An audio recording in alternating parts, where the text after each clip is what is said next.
یہ 4 کام جو عورت کر لے، امام کائنات نے فرمایا، اللہ کے نبی نے فرمایا، المرأۃ اذا صلت خمسا وصامت شہرا واحسنت فرجا واتات بالہا، جو عورت یہ 4 کام کر لے، 4 کام کر لے، 5 وقت کی نماز پڑھ لے، رمضان کے پورے مہینے کے روزے رکھ لے، اپنی شرمگاہ کی حفاظت کر لے، اور اپنی شوہر کی اطاعت و فرما برداری کر لے، فَلْتَدْخُلْ مِنْ أَيِّ أَبْوَابِ الْجَنَّةِ شَاءَتْ، ایسی عورت سے کہا جائے گا، اے اللہ کی نیک بندی، تیرے لیے جنت کے 8 دروازے کھلے ہوئے، تو جس دروازے سے داخل ہونا چاہے ہو جا، تو جس دروازے سے جانا چاہے چلی جا، تو جس دروازے سے انٹری پانا چاہے پا جا، تیرے لیے جنت کے 8 دروازے کھلے ہیں۔ میری ماں بہنوں، لو تمہارے لیے یہ 4 کام کرنے پر اللہ کے رسول فرماتے ہیں کہ جنت میں انٹری مل رہی ہے تمہیں۔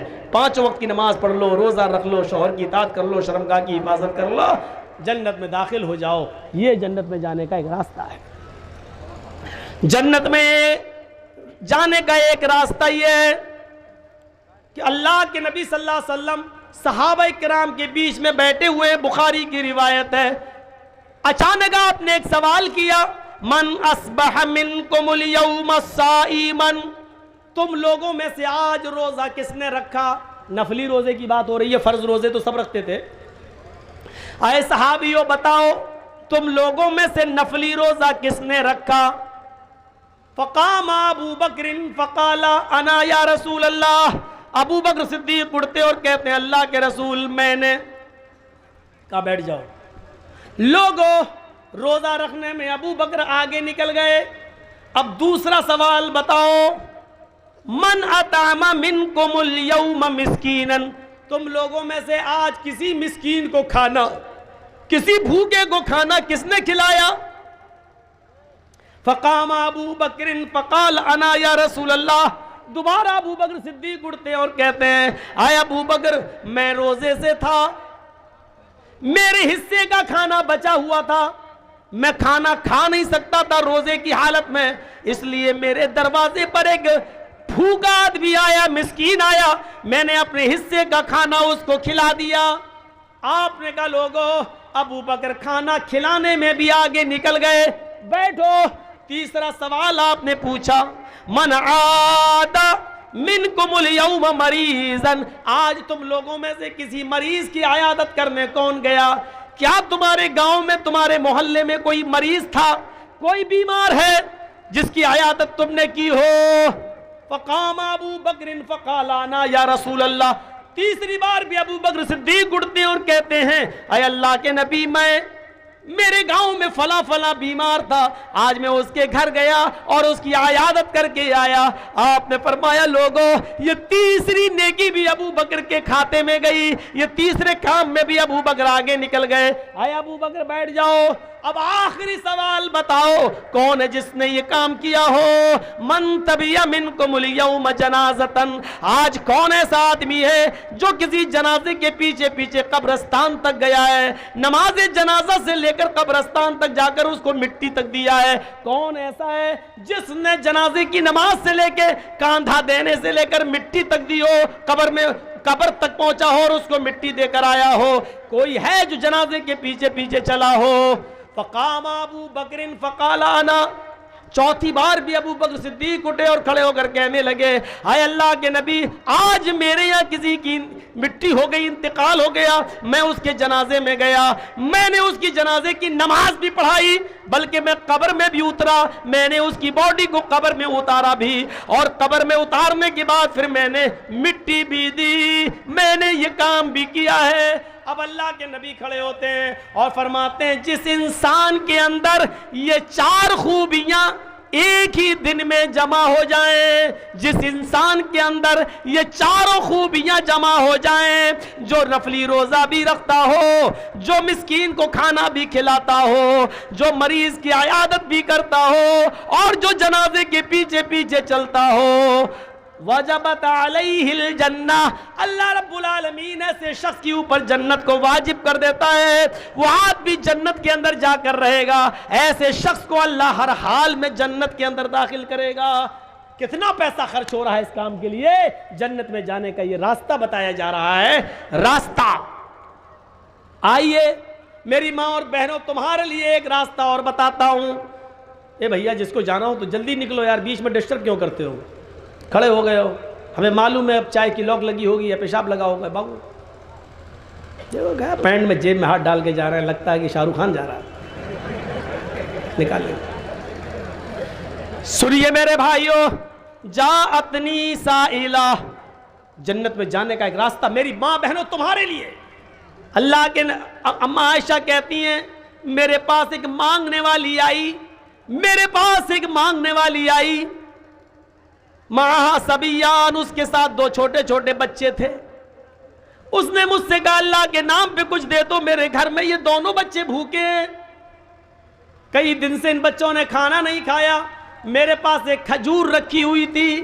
حضرت عائشہ کہتی ہے, بخاری کی روایت, میرے پاس ایک کھجور رکھی ہوئی تھی, میں نے وہ کھجور اتاری اور میں نے اس مانگنے والی کو وہ کھجور دے دیا. اس عورت نے اس کھجور کے 2 ٹکڑے کر دیے, اس عورت نے اس کھجور کے 2 ٹکڑے کیے, ایک ٹکڑا اس بچے کو دے دیا, ایک ٹکڑا اس بچے کو دے دیا. دونوں بچوں نے اپنے اپنے کھجور ٹکڑے کھا لیے اور اس ماں نے صرف پانی پیا اور آگے بڑھ گئی. یہ تو ہے بخاری میں, یہ تو ہے بخاری میں. مسلم میں یہ ہے کہ میرے پاس 3 کھجوریں تھیں. یہ سنیے, یہ بڑا دردناک ہے. میرے پاس 3 کھجوریں تھیں, مانگنے والی نے جب مانگا تو میں تینوں کھجوریں اٹھا لائی. اس عورت نے ایک ایک کھجور دونوں بچوں کو دے دی. دونوں بچوں نے اپنی کھجوریں کھا لی. ایک کھجور جو میرے پاس بچی میں اس کو کھانے جا رہی تھی. اماں عائشہ کہتی ہیں کہ میں نے اس عورت کو دیکھا, جیسی وہ عورت اس کھجور کو اپنے منہ میں رکھنے کے لیے جا رہی تھی, بچے بھوکے تھے, اپنی اپنی کھجور کھانے کے بعد وہ ماں کی کھجور پر جھپٹ پڑے, ماں یہ مجھے دے دو. دوسرا کہتا ماں یہ مجھے دے دو. ماں کی ممتا لاڈ میں آ گئی, جوش مارنے لگی. ماں خود بھوکی رہ گئی, لیکن اس نے کسی ایک بچے کے ساتھ بے انصافی نہیں کی. اس نے اس کھجور کے 2 ٹکڑے کر دیے, آدھا اس کو دے دیا, آدھا اس کو دے دیا. مسلم میں 1 کھجور تو آدھا آدھا دے دیا, اور بخاری میں 1 کھجور تو آدھا آدھا دے دیا, اور مسلم کے اندر 3 کھجور تھے, ایک ایک دے دیا, ایک اپنے لیے رکھا, لیکن بچوں نے جب جھپٹا تو ماں نے اس کو بھی آدھا آدھا کر دیا, اور آدھا اس کو دے دیا, آدھا اس کو. یعنی بچوں کے حصے میں 1.5 کھجور آ گئی, اور ماں خود بھوکی رہ گئی. پانی پیا حضرت عائشہ نے دیا اور وہ چل دی. اللہ کے رسول جب گھر میں آئے, حضرت عائشہ نے پورا واقعہ بتا دیا. ایسی ایسی عورت تھی, 2 چھوٹے چھوٹے بچے تھے. اے اللہ کے رسول, وہ 3 کھجوریں میں آپ کے کھانے کے لیے رکھی ہوئی تھی کہ آپ بھوکے آئیں گے تو آپ کو دے دوں گی, لیکن اس بچوں کی بھوک ہم پہ دیکھی نہیں گئی, اس لیے میں نے اس کو 3 کھجوریں دے دی. کہا بہت اچھا کیا عائشہ. اے اللہ کے نبی, اس عورت نے ان دونوں بچوں کو 1 1 کھجور دے دی, اور 1 کھجور اپنے لیے رکھ لی تھی. جیسی وہ منہ تک لے گئی, بچے اس کے کھجور پر جھپٹ پڑے. ماں کی ممتا جوش میں آئی. اے اللہ کے نبی, ماں نے اپنی کھجور کے بھی 2 ٹکڑے کر کے آدھا آدھا دے دیا. اللہ کے رسول نے کہا اے عائشہ, کیا تم نے یہ منظر اپنی آنکھوں سے دیکھا ہے؟ ہاں. کیا اس عورت نے خود کچھ نہیں کھایا ہے؟ کہا نہیں. کیا اس نے بچوں کو کھلا دیا ہے؟ ہاں. اللہ کے رسول کہتے ہیں عائشہ, قیامت کے دن تمہیں گواہی دینا پڑے گی. ہاں میں گواہی دینے کے لیے تیار ہوں, میں نے یہ منظر دیکھا ہے. عائشہ, جو عورت خود بھوکی رہ کر اپنے بچوں کو کھلاتی ہے, اپنے بچوں کی پرورش کا انتظام کرتی ہے, اللہ کی طرف سے اتاری ہوئی اس آزمائش میں پوری اترتی ہے, اور اپنے بچوں کا خیال رکھتی ہے, اپنے بچوں کو بھٹکنے نہیں دیتی ہے, خود بھیک مانگ کر کھلاتی ہے لیکن اپنے بچوں کو بھیک نہیں مانگنے دیتی ہے, ان کی اچھی تربیت کرتی رہتی ہے. جانتے ہو عائشہ, اس عورت نے ایسا کر کے کیا کیا؟ وجبت علیہ الجنہ, اس عورت نے اپنے اوپر جنت واجب کر لی. اللہ اس عورت کو جنت دے کر رہے گا, کیونکہ وہ اپنے بچوں کے لیے آزمائی گئی ہے, اپنے بچوں کو کھلانے پلانے والی, اپنے بچوں کو اچھی تربیت دینے والی, اپنے بچوں کو غلط راستے پہ چلنے سے روکنے والی, اپنی بھوک برداشت کر کے اپنے بچوں کو کھلانے والی عورت قیامت کے دن جنت کے اندر جائے گی. یہ جنت میں جانے کا راستہ ہے, جنت میں جانے کا راستہ.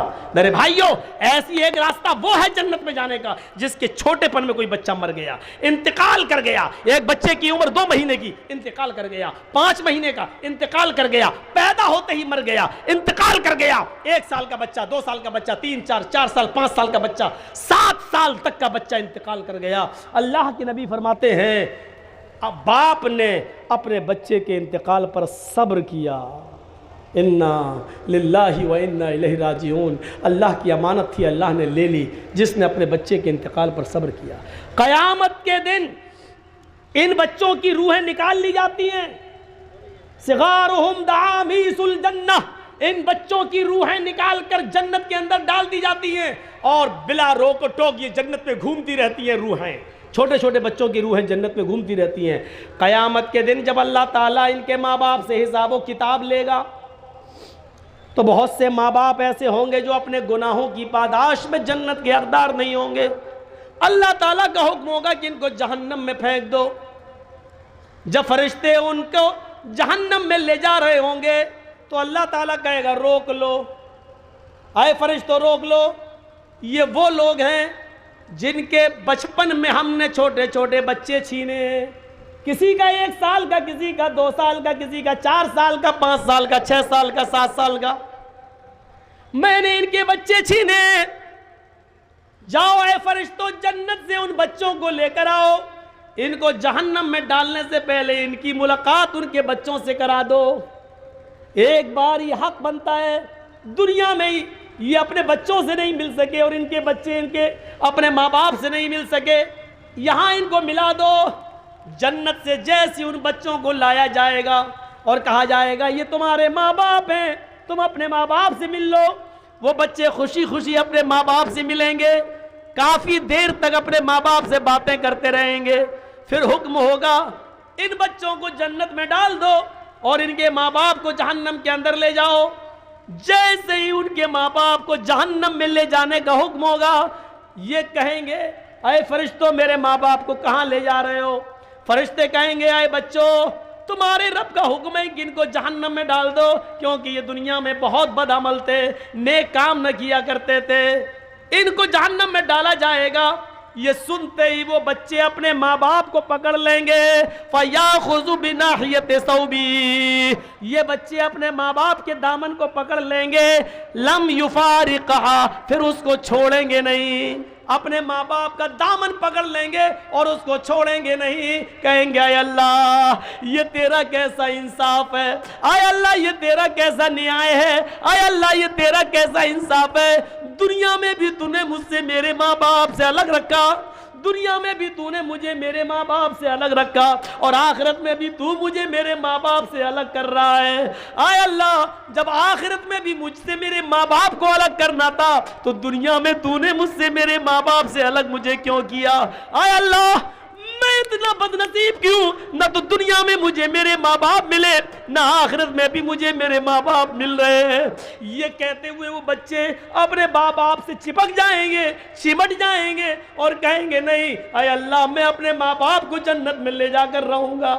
اللہ رب العالمین کہے گا اے فرشتوں ان معصوم نونہال بچوں کی آرزوؤں کو اور تمناؤں کو میں نے پورا کر دیا ہے، جاؤ آئے چھوٹے چھوٹے بچوں تم اپنی تمنائیں لے کر آئے ہو، جاؤ تم اپنے اپنے ماں باپ کی انگلی پکڑو اور ان کو اپنے ساتھ جنت کے اندر لے کر جاؤ، میں نے تمہاری وجہ سے تمہارے ماں باپ کو بخش دیا ہے، تمہاری وجہ سے تمہارے ماں باپ کو جنت دے دی ہے، جاؤ اے بچوں اپنے ماں باپ کو جنت کے اندر لے جاؤ، ہاتھ پکڑ لو اپنے ماں باپ کا اور جنت میں لے جاؤ۔ لیکن کون سے بچے؟ جن بچوں کے انتقال پر جن کے ماں باپ نے صبر کیا ہوگا اور جن کی ماؤں نے صبر کیا ہوگا، گلے پھاڑ پھاڑ کے نہیں روئی ہوں گی، جاہلیت کے نعرے نہیں لگائے ہوں گے، الٹے سیدھے جملے نہیں بولے ہوں گے اور ماتم نہیں کیا ہوگا، نوحہ نہیں کیا ہوگا، گریبان چاک نہیں کیا ہوگا، ایسے ماں باپ کو بچہ جنت کے اندر لے جائے گا۔ پہلی حدیث دیکھیے، من قال لا الہ الا اللہ دخل الجنہ، جس نے کہا لا الہ الا اللہ وہ جنت کے اندر داخل ہوگا۔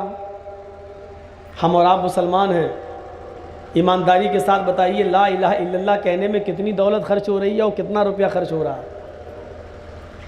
جس نے اس بات کا اقرار کیا کہ اللہ کے علاوہ کوئی معبود نہیں، دخل الجنہ وہ جنت میں جائے گا۔ ہاں لیکن شرطیں ہیں اس کے ساتھ، ورنہ لا الہ الا اللہ تو مہاتما گاندھی بھی کہتا تھا، اور آج بھی بہت سے سیاسی لیڈران نیتا لوگ دوسرے دھرم کے جو ہوتے ہیں وہ آپ کے اسٹیج پر کبھی آتے ہیں تو آپ کا ووٹ لینے کے لیے وہ ٹوپی بھی لگا لیتے ہیں, نماز مسجد میں بھی چلے جائیں گے اور روزہ افطار بھی کر لیں گے آپ کے ساتھ, اور آپ کے منچ پر آ کر قرآن کی آیتیں بھی سنا دیں گے اور لا الہ الا اللہ بھی پڑھ لیں گے. اسی لیے اللہ تعالیٰ کے نبی نے دوسری جگہ شرط لگائی ہے, من قال لا الہ الا اللہ صدقا للقلب دخل الجنہ.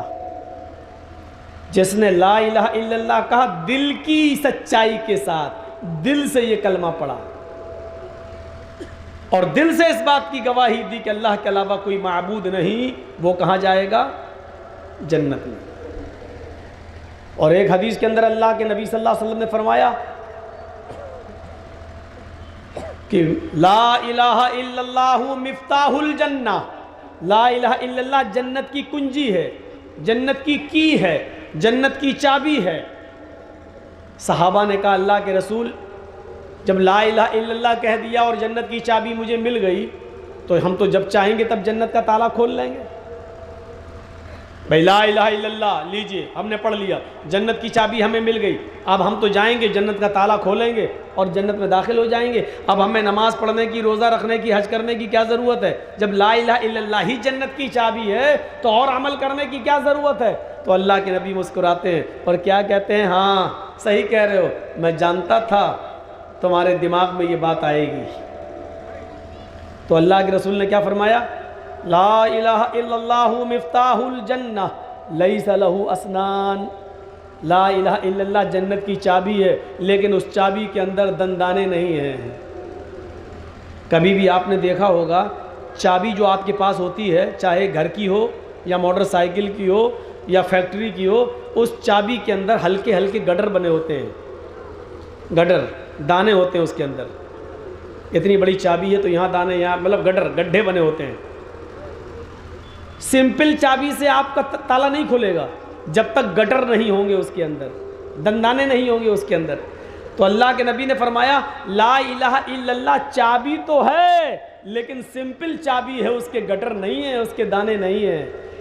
اور جنت کا تالا کھولنے کے لیے اس چابی میں گٹر بنانا پڑیں گے, اس چابی کے اندر دندانے بنانا پڑیں گے, اس چابی کے اندر گڈھے بنانا پڑیں گے, تب تالا کھلے گا. تو صحابہ نے کہا اللہ کے رسول پھر ایسی چابی کا کیا فائدہ جس میں دانے ہی نہ ہو؟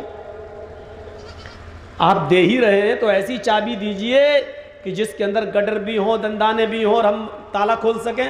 تو اللہ کے رسول صلی اللہ علیہ وسلم نے فرمایا کہ اسنانہ, اس کے دندانے, اقام الصلاۃ و ایتاء الزکاۃ والحج و صوم رمضان, یہ اس کے دندانے ہیں. جب تک لا الہ الا اللہ کے بعد تم نماز نہیں پڑھو گے, روزہ نہیں کرو گے, زکوٰۃ نہیں دو گے اور حج نہیں کرو گے, تب تک یہ تالا تمہارا کھلنے والا نہیں ہے. جنت کا تالا تبھی کھلے گا جب اس کے اندر یہ 4 دندانے تم بناؤ گے. دیکھ رہے ہیں جنت کا راستہ. اچھا نماز پڑھنے میں کتنی دولت خرچ ہو رہی ہے, روزہ رکھنے میں کتنا پیسہ خرچ ہو رہا ہے, جبکہ جہنم خریدنے میں تو بہت پیسہ خرچ ہو رہا. ایک لاٹری اگر آپ نے خریدی 100 روپے کی تو 100 گئے, ضروری تھوڑی کہ لگ جائے. وہ تو دھول میں لاٹھی ہے, کبھی لگ گئی, ورنہ بربادی ہی ہاتھ آتی ہے. اور ایک آدمی کی قسمت جاگتی ہے, ہزاروں آدمیوں کی قسمت پھوٹتی ہے.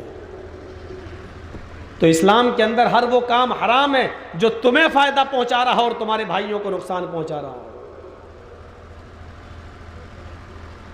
یہ سمپل اصول یاد رکھنا.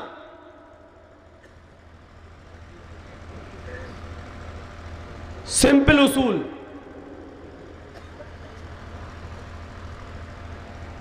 تو دندانے بنائیے اس چابی کے اندر.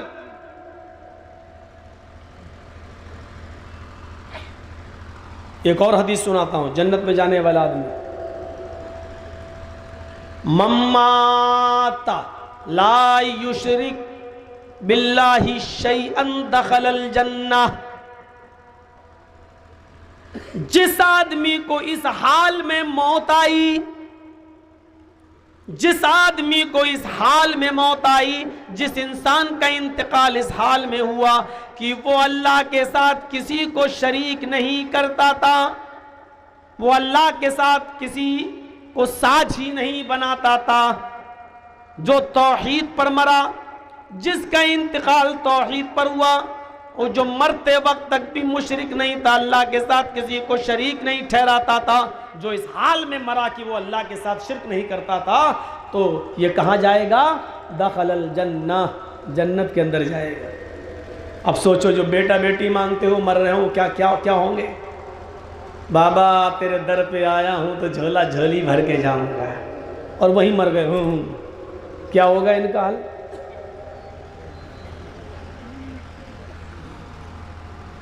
جو اس حال میں مرا کہ وہ اللہ کے ساتھ کسی کو شریک نہیں کرتا تھا، اور اس کی موت اس حال میں ہوئی، تو اللہ کے رسول کیا فرماتے ہیں کہ وہ کہاں جا رہا ہے؟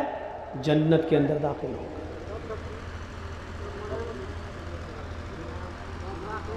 کتنا سمپل راستہ ہے۔ ایک راستہ اور بتا رہا ہوں، من کان آخر کلامہ لا الہ الا اللہ دخل الجنہ۔ جس آدمی کی بیماری ہے اور بیماری میں حد سے زیادہ بڑھ گیا ہے، بچنے کا کی امید نہیں ہے، موت اس کے قریب ہے بالکل، اور مرنے سے پہلے اس کی زبان سے آخری جملہ لا الہ الا اللہ نکلا، لا الہ الا اللہ، اس کے ہونٹ ہل رہے ہیں، اس کی زبان سے جملہ نکلا لا الہ الا اللہ، اور مر گیا۔ آخری جملہ جس کی زبان سے لا الہ الا اللہ نکلا، اور اس کے بعد پھر کچھ نہیں بولا اور انتقال ہو گیا، تو یہ آدمی کہاں جائے گا؟ جنت کے اندر، کیونکہ اس کا انتقال توحید پر ہو رہا ہے۔ یہ تو صرف لا الہ الا اللہ کے تعلق سے میں نے بتایا، ابھی آگے چلیے کیسے راستے اللہ کے نبی بتا رہے ہیں کہ یہ کام کرو تو جنت میں چلے جاؤ گے۔ آج ہم ان کاموں سے کتنا دور ہیں، ایمانداری کے ساتھ بتائیے۔ لا الہ الا اللہ پڑھنے میں کتنا ٹائم لگتا ہے بتائیے تو؟ ہم چاہیں تو اس کو اپنا وظیفہ بنا سکتے ہیں، اٹھتے بیٹھتے چلتے پھرتے لا الہ الا اللہ، لا الہ الا اللہ، لا الہ الا اللہ، لا الہ الا اللہ پڑھتے رہیے۔ اللہ کے نبی تو فرماتے ہیں کہ لا الہ الا اللہ کا وزن اتنا زیادہ ہوگا قیامت کے دن کہ اللہ تعالیٰ لا الہ الا اللہ کو ایک ترازو کے پلڑے پہ رکھے گا، اور پوری دنیا کو ترازو کے دوسرے پلڑے پہ رکھے گا، اور ترازو اٹھا دی جائے گی تو پوری دنیا کا پلڑا اٹھ جائے گا اور لا الہ الا اللہ کا پلڑا جھک جائے گا۔ اتنا وزن ہے جس کا، آج ہم اس سے دور ہیں۔ آئیے ایک حدیث سناتا ہوں، بخاری شریف کی ہے۔ اللہ کے نبی صلی اللہ علیہ وسلم اپنے چند صحابہ کے درمیان بیٹھے ہوئے ہیں، اور آپ نے ان کے سامنے ایک بات کہہ دی اور اندر چلے گئے۔ کیا کہا؟ اے میرے ساتھیو، قیامت تک جتنے بھی لوگ پیدا ہوں گے، اللہ رب العالمین ان مسلمانوں کے اندر قیامت کے دن ان لوگوں میں سے 70,000 لوگ ایسے ہوں گے، 70,000 گنتی یاد رکھنا۔ دیکھیے اس وقت رات کا 1:40 ہو رہا ہے، ایسا نہ ہو کہ میں بولوں کہ بیاض حرام ہے، میں بولوں بیاض حرام ہے اور آپ سمجھیں کہ مولانا نے کہہ دیا پیاز حرام ہے۔ یہ نیند کا وقت ہے، اس لیے میں جو بول رہا ہوں صحیح سے سنیے گا۔ اللہ کے نبی فرماتے ہیں قیامت کے دن اللہ تعالیٰ میری امت محمدیہ کے اندر سے 70,000 لوگوں کو بغیر حساب و کتاب کے جنت میں داخل کرے گا۔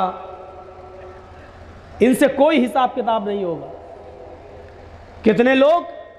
70,000۔ یہ کہہ کر اللہ کے نبی اپنے حجرے میں چلے گئے، حجرے عائشہ میں۔ اب صحابہ کرام کے درمیان بڑی چیمیں گوئیاں ہونے لگیں، آپس میں لوگ کہنے لگے پتہ نہیں کون ہوگا 70,000، 70,000 میں ہم ہوں گے کہ نہیں ہوں گے، ہم جنت میں جائیں گے یا نہیں جائیں گے، قیامت تک تو پتہ نہیں کتنے لاکھ کروڑ لوگ پیدا ہو جائیں گے، ان میں ہمارا شمار ہوگا کہ نہیں ہوگا، اور وہ کون لوگ ہوں گے؟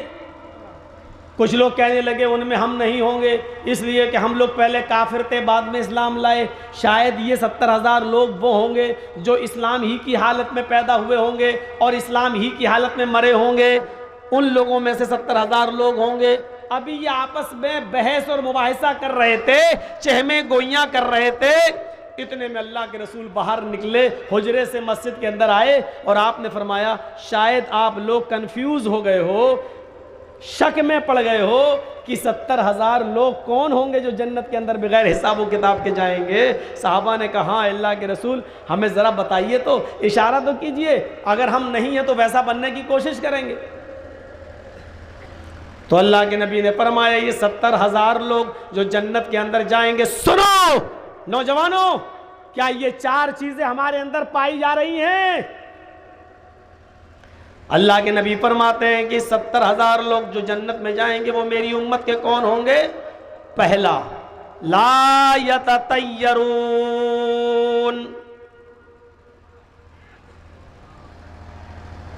ولا یقطعون، ولا یسترقون، وعلی ربہم یتوکلون۔ یہ 4 قسم کے لوگ بتائے ہیں جو بغیر حساب و کتاب کے جنت کے اندر داخل ہوں گے۔ پہلا، لا یتطیرون، جو بدشگونی نہیں لیتے ہوں گے، جو بدشگونی نہیں لیتے ہوں گے۔ بدشگونی جانتے ہو؟ آج کون سا دن ہے؟ سنیچر۔ ہم نے کوئی کام کیا سنیچر کے دن وہ بگڑ گیا، لاکھوں کا نقصان ہو گیا۔ پھر اتوار، سوموار، منگل، بدھ، جمعرات جو بہت اچھا کام چلا، پھر لاکھوں کا فائدہ ہوا۔ پھر سنیچر آیا دوسرا، پھر میرا لاکھوں کا نقصان ہو گیا۔ کیا بات ہے، پہلے بھی سنیچر کو نقصان ہوا تھا، آج بھی سنیچر کو نقصان ہو گیا۔ پھر ہم نے کام کرنا شروع کیا، پھر اتوار سے لے کر جمعے تک پھر بہت اچھا کام چلا، بہت فائدہ ہوا۔ پھر سنیچر کا دن آیا، پھر نقصان ہو گیا ہمارا، پھر لاکھوں کا۔ یہ تیسرا سنیچر ہے، میرا نقصان ہو گیا۔ یہ سنیچر کا دن بڑا منحوس دن ہے، یہ سیٹرڈے بڑا خراب دن ہے، یہ ہمیں لگتا ہی نہیں ہے، یہ ہمیں فائدہ نہیں پہنچاتا ہے، یہ جب بھی آتا ہے ہمارے کاروبار میں نقصان۔ اب ہم سنیچر کے دن کام ہی نہیں کریں گے، ہفتے میں ایک دن چھٹی بنا لی، سنیچر کے دن ہم کاروبار نہیں کریں گے، کیوں؟ لاکھوں کا نقصان ہو جاتا ہے۔ سنیچر کا دن منحوس دن ہے، اب ہم نے سنیچر کے دن سے فال لے لیا ہے۔ کیا کہا؟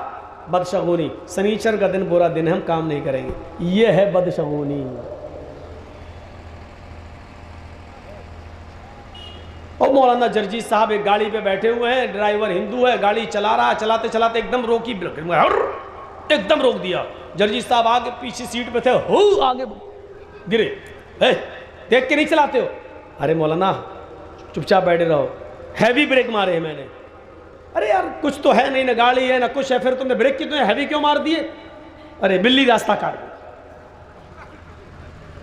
تو ہمیں تو کیا ہوا، بلی راستہ کاٹ گئی؟ نہیں صاحب، تمہیں کچھ ہوا ہو یا نہ ہوا ہو، ہمیں ہو جائے گا۔ کیا ہوگا؟ بلی کا راستہ کاٹ دینا بڑا منحوس ہوتا ہے۔ ہم نے کہا بے کمینے، اتنے بڑے بڑے نیتا راستہ کاٹ رہے ہیں تو کچھ نہیں ہو رہا ہے۔ یہ ہندو مسلم کو لڑانے والے لوگ، بھائی چارہ ختم کرنے والے لوگ، یہ پبلک کی جیبوں پر ڈاکے ڈالنے والے لوگ، پورا انڈیا بیچنے والے لوگ، اسٹیشنیں بیچنے والے لوگ، ہوائی اڈے بیچنے والے لوگ، LIC بیچنے والے لوگ، BSNL بیچنے والے لوگ، جنہوں نے پورے دیش کو بیچ ڈالا ہو، یہ لوگ راستے کاٹ رہے ہیں تو تیرا راستہ منحوس نہیں ہو رہا کمینے؟ اللہ کی ایک مخلوق بلی نے راستہ کاٹ دیا، کہتے ہیں منحوس ہو گیا؟ چل، کہتا ہم نہیں جائیں گے مولانا صاحب، 2 منٹ رکو۔ جرجیت صاحب کو انتظار کرنا پڑ رہا 2 منٹ، مجال ہے کہ وہ چل دے؟ نہیں چلے گا، 2 منٹ کے بعد پھر چلے گا۔ کیوں؟ آگے چلا تو گاڑی ٹھک گئی۔ ہم نے کہا اب کیا ہوا؟ ارے مولانا صاحب اگر ہم نہیں روکے ہوتے، ابھی ٹھگی تو بچ تو گئے، اگر ہم بلی کے کاٹنے کے بعد چلے ہوتے تو بچتے ہی نہیں، تب بھی اس کا عقیدہ اتنا خراب ہے۔ اس کو کہتے ہیں بدشگونی۔ ارے تمہیں راستہ اگر گاڑی روکنا ہی تھی تو شرابی، جواری، کبابی، زناکار، بد چلن، بدکار اور یہ فیشن پرست لڑکیاں جو موبائلوں پہ دوسرے لڑکوں سے بات کرتی ہوئی چلی جا رہی ہیں اونچی اڑی کی چپل پہن کے ٹک ٹک ٹک ٹک، یہ یہاں سے ٹک ٹک کرتی ہیں، وہاں لڑکوں کے دل کرتے دھک دھک دھک دھک، یہ راستہ کاٹ کے چلی جاتی ہیں تو تمہارا راستہ منحوس نہیں ہوتا. بلی نے راستہ کاٹ دیا تو منحوس ہو گیا؟ تیری کھوپڑی میں یار بھینس کا گوبر بھرا ہے کیا؟ تو یہ ہے بدشگونی لینا، بدشگونی. تو کون لوگ جنت میں جائیں گے؟ 70,000 لوگوں میں کون لوگ جنتی ہوں گے؟ لا یتطیرون، جو بدشگونی نہیں لیتے ہوں گے. اور کامیاب مومن کون ہے؟ جو اس دنیا کو عارضی دنیا سمجھتا ہے اور اپنے آپ کو مسافر سمجھتا ہے، اور اس دنیا میں آنے کے بعد وہ اپنے مرنے، گلنے اور سڑنے کو نہیں بھولتا ہے، اور اس بات کی تیاری کرتا ہے کہ ہم تو اس دنیا میں صرف اپنی آخرت کو پکی کرنے کے لیے اور آخرت کو بنانے کے لیے ہم اس دنیا میں تشریف لائے ہیں، اور وہ عمل کرتا رہتا ہے.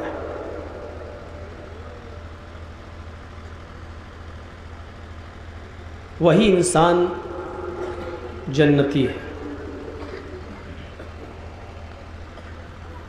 اللہ تبارک و تعالیٰ نے ایک جگہ فرمایا ہے فَمَنْ زُحْزِحَ عَنِ النَّارِ وَأُدْخِلَ الْجَنَّةَ فَقَدْ فَازَ. جو شخص جہنم سے بچا لیا جائے اور جنت کے اندر داخل کر دیا جائے وہ کامیاب ہے. قرآن کی اس آیت میں کامیاب مومن کی پہچان کیا بتائی ہے؟ فَمَنْ زُحْزِحَ عَنِ النَّارِ وَأُدْخِلَ الْجَنَّةَ، جو جہنم سے بچا لیا جائے اور جنت کے اندر داخل کر دیا جائے وہ کامیاب ہے. اور ان آیات میں جو ہم نے پڑھی ہیں ان میں اللہ تعالیٰ نے کیا فرمایا؟ قَدْ أَفْلَحَ الْمُؤْمِنُونَ، وہ مومن کامیاب ہو گئے. کون مومن کامیاب ہو گئے؟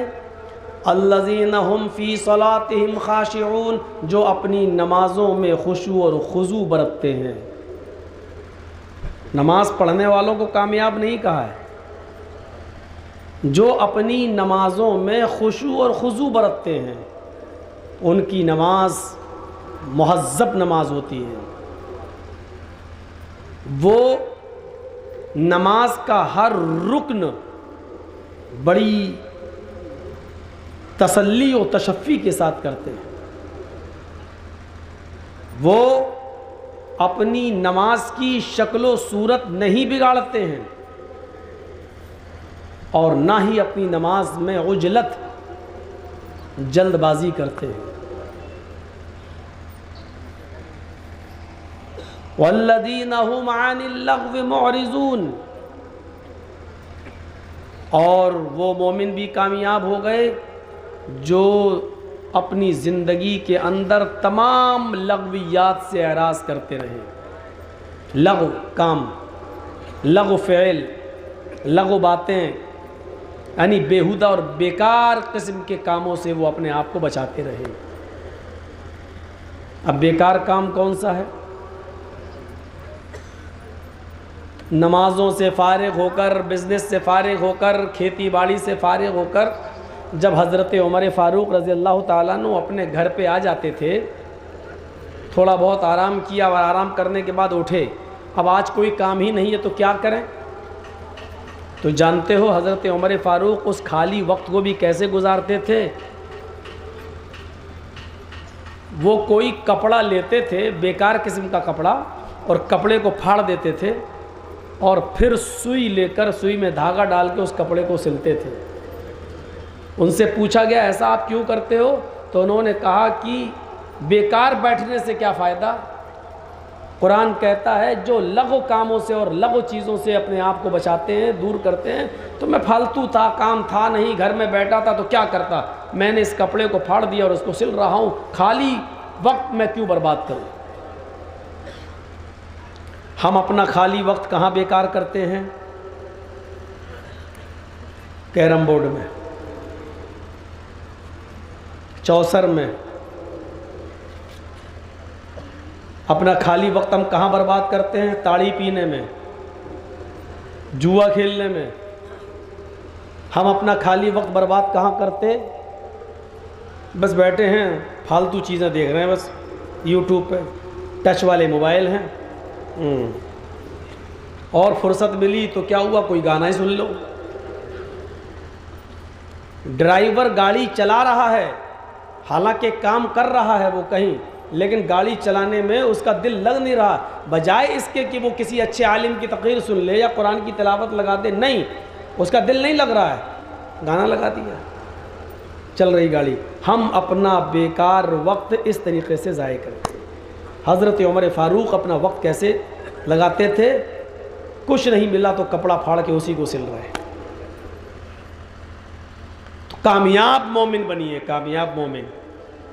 اپنی نمازیں خشوع اور خضوع کے ساتھ ادا کیجیے، لغو کاموں سے اور بیہودہ کاموں سے دور رہیے۔ والذین هم للزکاۃ فاعلون، کامیاب مومن کی ایک پہچان یہ ہے کہ وہ اپنے مال کی زکوٰۃ پوری طریقے سے ادا کرتے ہیں۔ چلیے وقت آئے گا تو اس پر ہم بولتے جائیں گے، ابھی تو ایک سرسری طور پر ترجمہ کر کے آگے بڑھتا ہوں۔ والذین هم للزکاۃ فاعلون والذین هم لفروجہم حافظون، اور کامیاب مومن کی ایک پہچان یہ ہے کہ وہ اپنی شرمگاہوں کی حفاظت کرتے ہیں، اپنی شرمگاہ کا کوئی ناجائز استعمال نہیں کرتے ہیں۔ الا علی ازواجہم او ما ملکت ایمانہم، سوائے اپنی بیویوں کے اور اپنی لونڈیوں کے۔ فإنہم غیر ملومین، کہ بیوی اور لونڈی سے شرمگاہ کی حفاظت نہ کرنے میں تمہارے اوپر کوئی ملامت نہیں ہے، تمہارے اوپر کوئی عذاب نہیں ہے، تمہارے اوپر کوئی گناہ نہیں ہے۔ بیوی ہے آپ کی لونڈی، اس زمانے میں لوگ مرد بیچے جاتے تھے، عورتیں بھی بیچی جاتی تھیں۔ جن مردوں کو ہم خرید لیتے تھے ان کو غلام کہا جاتا تھا، جو لڑکیاں بیچی جاتی تھیں ان کو اگر کوئی خرید لیتا تھا تو وہ لونڈی کہلاتی تھی۔ اس لونڈی کے ساتھ بھی صحبت کرنے میں، جمع کرنے میں کوئی گناہ نہیں ہے، کیونکہ اس کو آپ نے خرید لیا ہے، وہ آپ کی ہے۔ خیر، اب دنیا میں جو حقوق انسانیت کے جو قانون بنے ہیں اس میں مرد اور عورتوں کا بیچنا دنیا کے ہیومن رائٹس کے اندر اس کو جرم قرار دے دیا گیا۔ اب نہ لوگ بیچے جائیں گے نہ خریدے جائیں گے، نہ لڑکیاں بیچی جائیں گی نہ خریدی جائیں گی، اس لیے اب غلام اور لونڈی کا سوال نہیں ہے۔ فَمَنِ ابْتَغَىٰ وَرَاءَ ذَلِكَ، اپنی لونڈی اور بیوی کو چھوڑ کر اگر آپ نے اس کے علاوہ کوئی دوسرا راستہ اختیار کیا اپنی شرمگاہ کو استعمال کرنے کے لیے، فَأُولَٰئِكَ هُمُ الْعَادُونَ، تو یہی لوگ حد سے گزرنے والے ہیں، سرکش ہیں، نافرمان ہیں۔ وَالَّذِينَ هُمْ لِأَمَانَاتِهِمْ وَعَهْدِهِمْ رَاعُونَ، اور وہ لوگ بھی کامیاب ہیں جو اپنی امانتوں کا خیال رکھتے ہیں، امانتوں کو ان کے مالکوں کے پاس ایمانداری کے ساتھ پہنچا دیتے ہیں، امانتوں میں خیانت نہیں کرتے۔ وَعَهْدِهِمْ رَاعُونَ، اور اپنے عہد پر قائم رہتے ہیں، اپنے وعدے پر قائم رہتے ہیں، جو زبان سے نکل گیا اس پر وہ قائم رہتے ہیں، اپنے وعدے پر ڈٹے رہتے ہیں۔ وَالَّذِينَ هُمْ عَلَىٰ صَلَاتِهِمْ يُحَافِظُونَ، اور جو پانچوں وقت کی نمازوں کی مکمل حفاظت کرتے ہیں، ان کو وقت پر پڑھتے ہیں۔ اولئک هم الوارثون، اتنے لوگوں کو گنتی گنا دی آپ کو، کون کون؟ جو نمازوں میں خشوع اور خضوع برتتے ہیں، ایک جو لغویات سے، لغو کاموں سے دور رہتے ہیں، دو زکوٰۃ کی ادائیگی پوری طریقے سے کرتے ہیں، تین اپنی شرمگاہوں کی حفاظت کرتے ہیں، چار اپنی بیوی اور لونڈی کے علاوہ وہ کہیں اور اپنی شرمگاہ کا استعمال نہیں کرتے۔ اس کو چاہو تو پانچویں چیز میں جوڑ سکتے ہو، چاہو تو نہیں بھی جوڑ سکتے ہو۔ والذین ھم لاماناتہم، چھٹی چیز امانتوں کا خیال رکھتے ہیں اور امانتیں ان کے مالک تک پہنچا دیتے ہیں، امانتوں میں خیانت نہیں کرتے، اور جو نماز کی پوری طریقے سے پابندی کرتے ہیں، محافظت کرتے ہیں اور ٹائم پر نماز پڑھتے ہیں۔ حفاظت صلاۃ کا مطلب یہ ہے، اب ظہر کا وقت اگر 12:30 بجے ہو رہا اور آپ 1:30 بجے نماز پڑھ رہے ہیں تو یہ حفاظت صلاۃ نہیں ہے۔ ظہر کی عصر کی نماز کا وقت اگر 3:15 پہ ہو رہا اور آپ 4:30 بجے عصر کی نماز پڑھ رہے ہیں تو آپ نماز پڑھ تو رہے ہیں لیکن حفاظت صلاۃ نہیں ہے، یہ نماز کی محافظت نہیں ہے۔ نماز کی حفاظت، محافظت صلاۃ یہ ہے کہ آپ نماز کو اس کے وقت پر پڑھیں۔ اتنی چیزیں گنانے کے بعد اللہ نے کیا کہا؟ اولئک ھم الوارثون، اور جو اپنے عہد و پیمان، وعدے پر قائم رہتے ہیں۔ یہ کون لوگ ہیں؟ اولئک ھم الوارثون، یہی مالک ہیں، یہی وارث ہیں، کس کے؟ الذین یرثون الفردوس، یہی جنت الفردوس کے وارث ہیں، یہی جنت الفردوس کے مالک ہیں، یہی جنت الفردوس میں جائیں گے۔ الذین یرثون الفردوس ہم فیہا خالدون، اور ہمیشہ ہمیش کے لیے اسی جنت کے اندر رہیں گے۔ جو جنت میں رہے اس انسان کو اللہ نے مومن کہا ہے، کامل مومن، کامیاب مومن۔ تو ہم اور آپ اس دنیا میں صرف کامیاب مومن بننے کے لیے آئے۔ دوسرے لفظوں میں یہ کہہ دوں کہ ہم اور آپ اس دنیا میں اپنے آپ کو جنتی بنانے کے لیے بھیجے گئے ہیں۔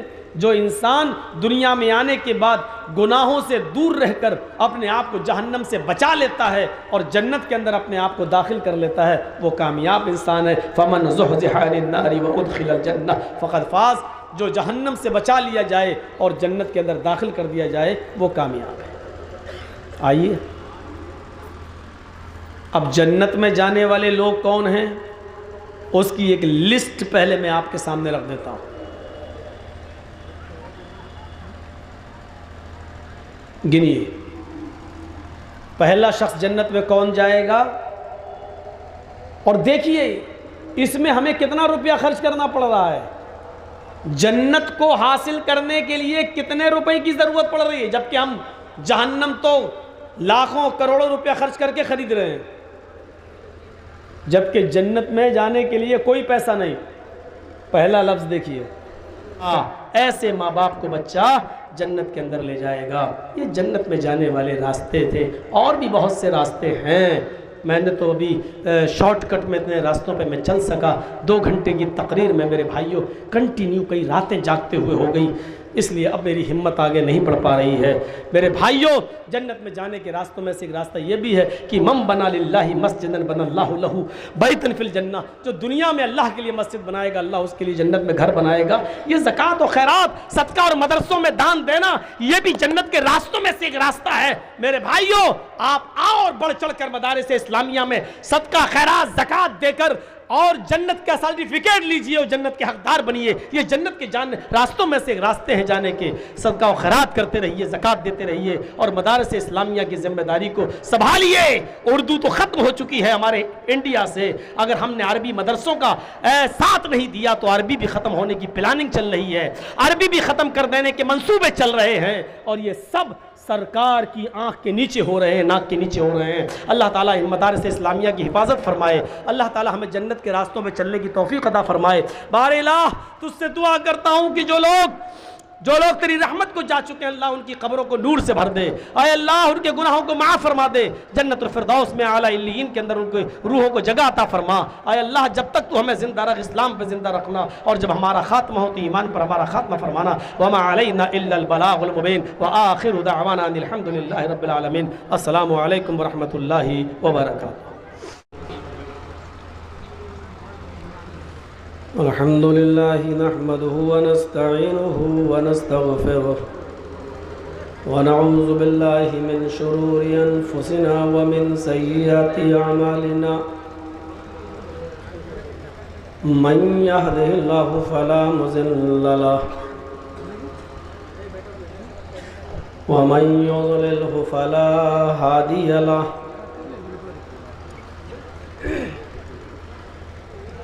وأشهد أن لا إله إلا الله وحده لا شريك له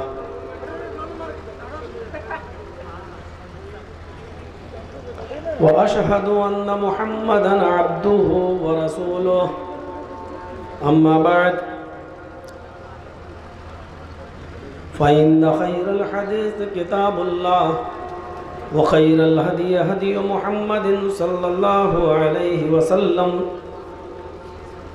وشر الأمور محدثاتها وكل محدثة بدعة وكل بدعة ضلالة وكل ضلالة في النار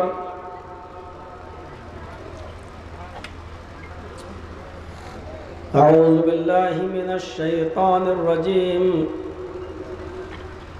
بسم الله الرحمن الرحيم قد أفلح المؤمنون الذين هم في صلاتهم خاشعون والذين هم عن اللغو معرضون والذين هم للزكاة فاعلون والذين هم لفروجهم حافظون إلا على أزواجهم أو ما ملكت أيمانهم فإنهم غير ملومين فمن ابتغى وراء ذلك فأولئك هم العادون رب اشرح لي صدري ويسر لي أمري واحلل عقدة من لساني يفقهوا قولي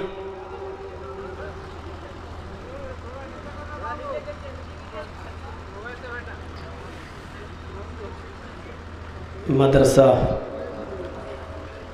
احیاء السنہ کے محترم سیکریٹری صاحب،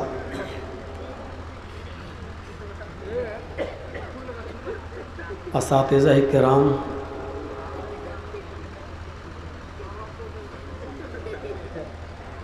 اور اس احیاء السنہ کے اہم ذمہ داران،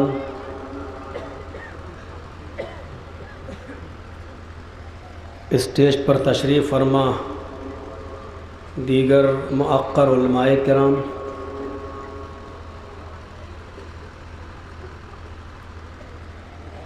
بستی کے باوقار اور معزز احباب،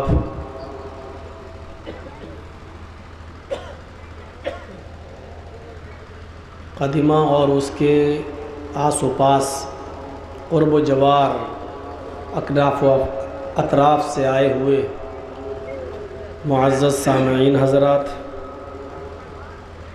پردہ نشین اسلامی خواتین، پیاری ماں اور بہنوں،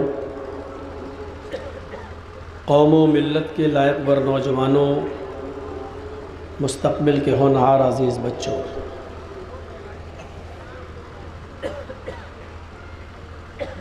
رات کا تقریباً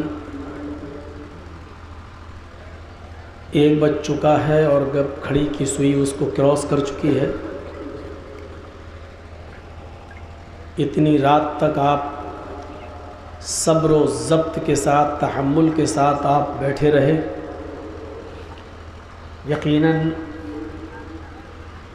یہ بہت بڑا تعاون رہا آپ کا اس اجلاس پر اور جلسہ کرانے والی کمیٹی پر۔ اور اب مزید اور بیٹھے ہوئے ہیں اور مجھے بھی سن رہے ہیں۔ اللہ تعالی ہمیں اور آپ کو سننے سے زیادہ عمل کرنے کی توفیق عطا فرمائے۔ بہت سی تقریریں آپ نے سنی ہیں، بیچ میں اس جامعہ کا آپ نے تعاون بھی کیا ہے۔